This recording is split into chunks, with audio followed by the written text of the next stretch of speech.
Serial वसुधा में आ गया है एक बहुत बड़ा अपडेट दोस्तों। जी हाँ, देवांश की जान है खतरे में। करिश्मा की शैतानी चाल और गहरी होती जा रही है। अपने गुंडों के साथ वो देवांश को एक सुनसान, पुरानी और खौफनाक हवेली में ले आती है। वही एक छोटा सा कमरा बनाया गया है जिसमें उसने देवांश को बेहोश ही बांध दिया। गुंडों ने इतना ही नहीं बल्कि उस कमरे के अंदर देवांश को ईंटों से चुनवा दिया, जैसे कि जिंदा आदमी को ही दीवार के अंदर दफन कर दिया हो। बेचारा देवांश बेहोश होकर उसे कुछ भी पता नहीं चल रहा। उधर मंदिर में वसुधा अभी भी पागलों की तरह देवांश को ढूंढ रही है।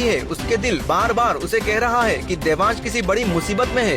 हर रास्ते, हर गली में उसकी आंखें बस देवांश को ही ढूंढ रही है। उसके दिल सिर्फ एक ही आवाज निकलती है, मुझे अपने देवता को वापस लाना ही होगा। चौहान परिवार में भी तूफान मचा हुआ है। मंदिर में चंद्रिका अपने पति के साथ बैठी हुई है, पूरे दिल से भगवान से प्रार्थना कर रही है, महारानी मेरे बेटे देवांश को सुरक्षित मेरे पास लौटाइए। पंडित जी घबराकर कहते हैं, माता जी अगर आज ये पूजा अधूरी रह गई तो देवांश की जिंदगी हमेशा खतरों से घिरी रहेगी। लेकिन चंद्रिका अपने विश्वास से ढीठ होकर कहती है, पंडित जी आप पूजा की तैयारी कीजिए, मेरा बेटा इस पूजा में जरूर शामिल होगा, मुझे अपने देवांश पर पूरा भरोसा है। उधर वसुधा ढूंढते ढूंढते उस पुरानी हवेली तक पहुंच जाती है। जैसे ही वो अंदर कदम रखती है उसे एक अजीब सी खामोशी महसूस होती है।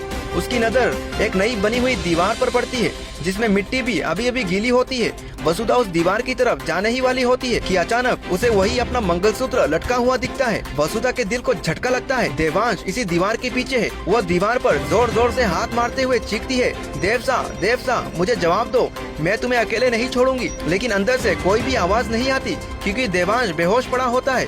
वसुधा की आंखों से आंसू बहने लगते हैं, लेकिन उसके दिल में एक शक्ति जागती है। वो खुद से कहती है, नहीं देव को मैं कुछ नहीं होने दूंगी। अगर इस दीवार के पीछे मेरे देवांश है तो मैं अपनी जान दे दूंगी, लेकिन इसे तोड़कर रहूंगी।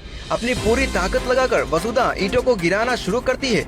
हाथ छील जाते हैं, खून निकल आते हैं, लेकिन उसकी दिल की शक्ति उसके दर्द पर भारी पड़ती है। धीरे धीरे दीवार गिर जाती है और अंदर वसुधा अपने देवांश को बेहोश हालत में दिखती है। वो रोती हुई अपनी गोद में उठाती है और कहती है, देवसा मैं आ गई हूँ, तुम्हें कुछ नहीं होने दूंगी। बड़ी मुश्किल से वसुधा देवांश को मंदिर तक लेकर जाती है।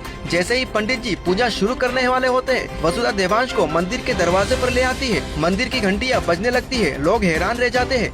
चंद्रिका के आंसू निकल जाते हैं। वो अपने बेटे को देखकर माँ रानी का शुक्रिया अदा करती है। इसी तरह माँ रानी के आशीर्वाद से देवांश मौत के मुंह से बच जाता है। लेकिन सवाल यह है कि करिश्मा अपनी अगली चाल कब और कैसे चलेगी। तो दोस्तों अगर आपको वसुधा सीरियल के हर एक अपडेट सबसे पहले पाने हो तो हमारे साथ जुड़े रहिए। अगर आपको वीडियो पसंद आए तो लाइक कीजिए, फॉलो कीजिए, कमेंट में अपनी राय जरूर बताएं दोस्तों। नमस्कार।